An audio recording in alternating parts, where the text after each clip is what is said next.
Bonjour et bienvenue sur ce podcast FinGraph sur Dukascopy TV. Aujourd'hui, nous allons revoir notre image cross-asset et nous concentrer sur le S&P 500, l'euro-dollar et l'or. Pour ce faire, nous allons utiliser d'abord une mosaïque FinGraphs avec en première ligne le mini S&P Future, l'euro US dollar, l'or et le 10 ans US en weekly, puis sous la ligne du dessous, les mêmes graphiques en daily.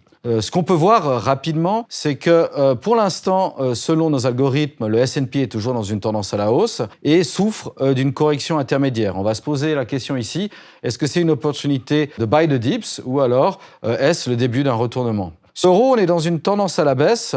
On a eu un fort mouvement de rebond en 2020, mais il a été retracé d'une manière assez forte en 2021.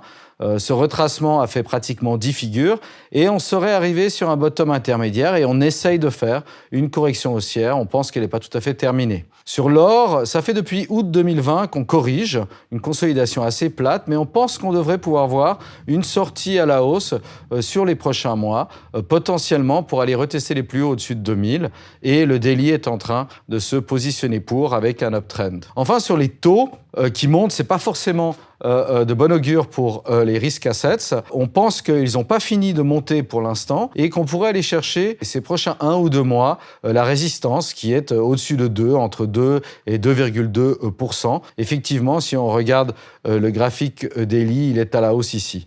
Par contre, on n'est pas persuadé que ce mouvement immédiat de hausse sera la résultante d'un resserrement supplémentaire de la politique monétaire, mais plutôt d'une nouvelle accélération des perspectives d'inflation.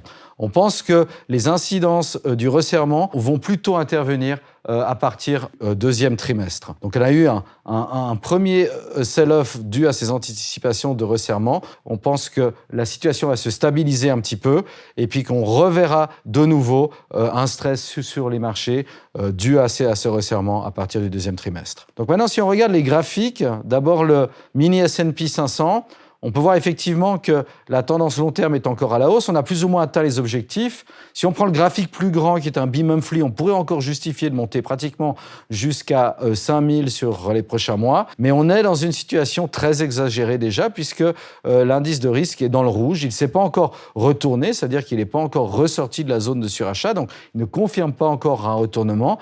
Ainsi, on pense qu'il y a la possibilité encore d'aller retester une dernière fois à la hausse sur fin Q1, début Q2, avant de se retourner à la baisse d'une manière plus forte. Le daily, lui, effectivement, on a une belle correction actuellement, mais elle arrive, dans les zones de support. Le bas de la zone de support est autour de 4354, on y est presque déjà. Et donc, on devrait voir ici l'éventualité, on devrait pouvoir se stabiliser et nous pensons reprendre le chemin de la hausse pour un retest qui pourrait durer 1 ou 2 mois. Et sur le Orly, on peut voir qu'on est bien survendu, le risque index est dans le vert ici, que les enveloppes se touchent, que les objectifs ont pratiquement été atteints. Il y a encore peut-être un petit peu de risque jusqu'à 4300 ici, donc on a 4300, 4350 ici, donc une zone intéressante de support. Le timing nous dit que c'est pas tout à fait terminé, il y a encore peut-être quelques jours, mais pour nous, c'est encore une opportunité de tenter de buy the dip pour un dernier retest haussier. L'euro,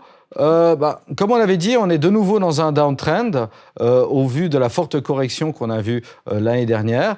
On est arrivé sur un bottom intermédiaire qui semble nous avoir apporté un petit peu de force et un léger rebond sur le dernier mois et demi. Généralement, ces mouvements contre-trend peuvent durer 2 ou 3 mois, donc on pense que c'est pas tout à fait terminé et qu'on pourrait encore continuer à rebondir ou faire un autre retest haussier sur mi-fin février, potentiellement pour arriver à passer au-dessus d'un 15 et éventuellement dans une zone de 1,15 à 1,18. Ensuite, le mois de mars et le mois d'avril devraient voir une nouvelle baisse et des nouveaux plus bas sur l'euro. Sur le Orly, on n'y est pas encore tout à fait. Le risque index n'est pas survendu. On est dans un downtrend.